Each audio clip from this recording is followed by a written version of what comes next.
ಒಂದು ನಿಮಿಷ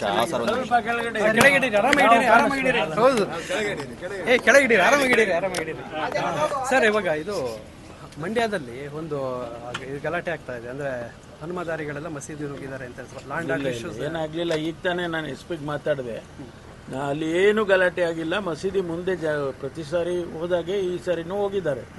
ಅಲ್ಲಿ ಒಂದು ಪದ್ಧತಿ ಇದೆ, ಅಲ್ಲೇ ಹೋದಾಗ ಮಸೀದಿ ಮುಂದೆ ಕೂತ್ಕೊಂಡು ಭಜನೆ ಮಾಡಿ ಮುಂದಕ್ಕೆ ಹೋಗ್ತಾರೆ. ಆ ಸಂದರ್ಭದಲ್ಲಿ ಹೆಚ್ಚು ಜನ ಸೇರಿದ್ದಾರೆ. ಅದನ್ನ ಅವರು ಪೊಲೀಸ್ನವರು ಆಯ್ತಪ್ಪ ನಿಮ್ಮ ಸಮಯ ಆಯ್ತು ಅಂತ ತಳ್ಳಿ ಮುಂದೆ ಕಳಿಸಿದ್ದಾರೆ ಅಷ್ಟೇ, ಬೇರೆ ಏನು ಗಲಾಟೆ ಆಗಿಲ್ಲ. That is the report I got from SP directly. ಹೌದೌದು, ಅದೇ ರೀತಿ ಮಾಡ್ತಾರೆ.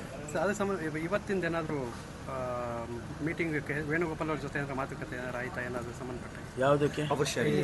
ಇಲ್ಲಪ್ಪ, ಅದೇನು ನಮ್ಗೆ ನಾವ್ಯಾರು ಏನು ಮಾತಾಡಿಲ್ಲ.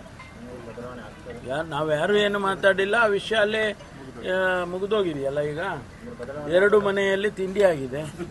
ಸೊ ತಿಂಡಿ ಆದ್ಮೇಲೆ ಮುಗಿದೋಯ್ತು. ಬಟ್ ಲಂಚ್ ಮೀಟಿಂಗ್ ಇಲ್ಲ, ಲಂಚ್ ಮೀಟಿಂಗ್ ಏನಾಗಲಿಲ್ಲ. ಲಂಚ್ ನಾವೆಲ್ಲ ಅಲ್ಲಿ ಕಾರ್ಯಕ್ರಮದಲ್ಲಿ ನಾವೆಲ್ಲ ಭಾಷಣ ಮಾಡ್ತಾ ಇದ್ವು. ಅವ್ರು ಬಂದು ಮುಗಿಸಿ ವೇಣುಗೋಪಾಲ್ ಅವರು ಕೇರಳಕ್ಕೆ ಹೋಗ್ಬೇಕು ಅಂತ ಹೋಗಿದ್ದಾರೆ. ಆ ಯಾವುದೇ ವಿಷಯವನ್ನ ಮುಖ್ಯಮಂತ್ರಿಗಳಾಗ್ಲಿ ನಾವುಗಳಾಗ್ಲಿ ಯಾರು ಮಾತಾಡಿಲ್ಲ. ನಾನು ಪಕ್ಕದಲ್ಲೇ ಕೂತಿದ್ದೆ ಅಲ್ಲ, ನಾನೇನು ಮಾತಾಡಲಿಲ್ಲ. ಹೋಗ್ತಾರೆ, ಅವ್ರ ಕೆಲಸಗಳಿರ್ತಾವೆ ಬೇಕಾದಷ್ಟು. ಅಧ್ಯಕ್ಷರಾಗಿ ಪಕ್ಷದ ಕೆಲಸ ಇರುತ್ತೆ, ಹೋಗ್ತಾ ಇರ್ತಾರೆ. ನಿಮ್ಮ ಮನೆಯಲ್ಲಿ ಏನಾದರೂ ಮೀಟಿಂಗ್ ಏನಾದರೂ ಇಲ್ಲ? ಲಂಚ್ ಆಯ್ತು, ಡಿನ್ನರ್ ಮೀಟಿಂಗ್ ಇಲ್ಲ. ನಮ್ಮ ಮನೆಯಲ್ಲಿ ಯಾವುದೇ ಸಭೆ ಇಲ್ಲ ಸದ್ಯಕ್ಕೆ. ಸರ್, ಈಗ ಮಂಡ್ಯದಲ್ಲಿ ಕೆಲವು ಮಾಲಾಧಾರಿಗಳು ಮಸೀದಿ ಮುಂದೆ ಇದು ನಮ್ದು ಹೇಳಿದೆ, ನೀವು ಕೇಳ್ಕೊಳ್ಳಿಲ್ಲ. ಏನಿಲ್ಲ ರೀ, ಅವರು ಮಸೀದಿ ಮುಂದೆ ಹೋಗಿದ್ದಾರೆ. ಪ್ರತಿ ವರ್ಷ ಹೋಗ್ತಾರೆ, ಅದೇ ದಾರಿಯಲ್ಲಿ ಹೋಗ್ತಾರೆ. ಸ್ವಲ್ಪ ಹೆಚ್ಚು ಜನ ಸೇರಿದ್ದಾರೆ. ಅಲ್ಲಿ ಭಜನೆ ಮಾಡಿ ಮುಂದೆ ಹೋಗೋದು ಒಂದು ಪದ್ಧತಿ ಅಂತೆ. ಈಗ ತಾನೇ ನೀವು ಇಲ್ಲಿ ಇರುವಾಗಲೇ SPಗೆ ಮಾತಾಡಿದೆ, ಏನಪ್ಪ ಏನು ವಿಷಯ ಅಂತ. ಏನೂ ಇಲ್ಲ ಆ ಥರ ಅಂತ ಹೇಳಿದರು.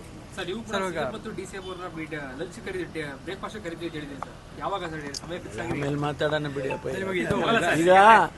ಈಗ ಶಾಂತಿ ಆಗಿದೆ ಅಲ್ವಾ? ಮತ್ತೆ ನೀವೇ ಯಾಕೆ ಬೆಂಕಿ ಕಾರ್ಯಕರ್ತರುಗಳು ಇವತ್ತು ವಿಮಾನ ನಿಲ್ದಾಣದಲ್ಲಿ DK ಶಿವಕುಮಾರ್ ಮುಖ್ಯಮಂತ್ರಿ ಆಗಬೇಕು ಅಂತ ಘೋಷಣೆ ಕೊಟ್ಟಿದ್ದಾರೆ. ದಯವಿಟ್ಟು ಈ ಸಬ್ಜೆಕ್ಟ್ ಕೇಳಿ ಅಲ್ಲ, ಈ ಸಬ್ಜೆಕ್ಟ್ ಬಿಟ್ಬಿಟ್ಟು ಬೇರೆ. ಸರ್, ಈಗ ಧರ್ಮಸ್ಥಳ SIT ಸಂಬಂಧಪಟ್ಟ ಈ ವರದಿನೂ ಕೂಡ ಕೊಟ್ಟಿದೆ. ಸೊ ಈಗ ಏನ್ ಸರ್ ವಾಟ್ ನೆಕ್ಸ್ಟ್ ಅಂತ ಏನ್ ನಡೀತಾ ಇದೆ? ಕೋರ್ಟ್ ನಲ್ಲಿ ಇರುವಂತದ್ದು ತೀರ್ಮಾನ ಆದ್ರೆ, ಫೈನಲ್ ಆರ್ಡರ್ ಬಂದ್ರೆ ನಮ್ಗೆ ಆನಂತರ ಮುಂದುವರಿತೇವೆ. ಸರ್, ಈಗ ಪೊಲೀಸ್ ಟ್ರಾನ್ಸ್ಫರ್ ಪ್ರಕ್ರಿಯೆ ತುಂಬಾ ತಡ ಆಗ್ತಾ ಇದೆ ಅಂತ ಇಲ್ಲ, ನಾವು ಅಲ್ಲಿ ಪೊಲೀಸ್ ಎಸ್ಟಾಬ್ಲಿಷ್ಮೆಂಟ್ ಬೋರ್ಡ್ ಅಂತ ಮಾಡಿದ್ದಾರೆ. ಅವರು ಈ ಟ್ರಾನ್ಸ್ಫರ್ಸ್ ಅಗತ್ಯ ಇದ್ರೆ ನಮಗೆ ಬೇರೆ ಬೇರೆ ಇಲಾಖೆಯಲ್ಲಿ ಇದ್ದಾಗೆ ನಮಗೆ ಒಂದು ಸಮಯ ನಿಗದಿ ಮಾಡೋದಿಲ್ಲ ಟ್ರಾನ್ಸ್ಫರ್ಗೆ. 365 ದಿವಸನೂ ನಮ್ಮಲ್ಲಿ ಟ್ರಾನ್ಸ್ಫರ್ ಮಾಡ್ತಾರೆ. ಯಾಕೆಂದರೆ ವೇಕೆನ್ಸಿ ಆಗ್ತದೆ ಅಥವಾ ಏನೇ ಬೇರೆ ಬೇರೆ ಕಾರಣಕ್ಕೆ ಶಿಫ್ಟ್ ಮಾಡ್ತಾ ಇರ್ತವೆ.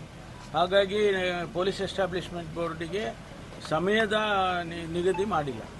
ಅವರು ಎಲ್ಲಿ ವೇಕೆನ್ಸಿ ಆಗ್ತದೆ ಅಲ್ಲಿ ಅವರು ತುಂಬ್ತಾರೆ. ಪ್ರಕ್ರಿಯೆಗಳು ತಡ ಆಗ್ತಾ ಇದೆ? ಏನಿಲ್ಲ, ಇಲ್ಲ 1-2 ಆ ಥರ ಆಗಿರ್ಬೋದು.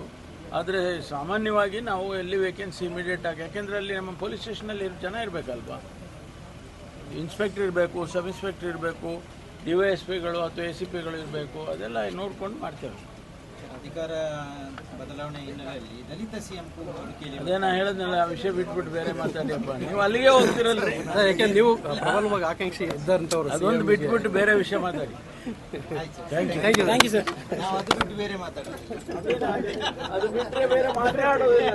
ವಿಷಯನೇ ಇಲ್ಲ ಸರ್, ವಿಷಯನೇ ಇಲ್ಲ.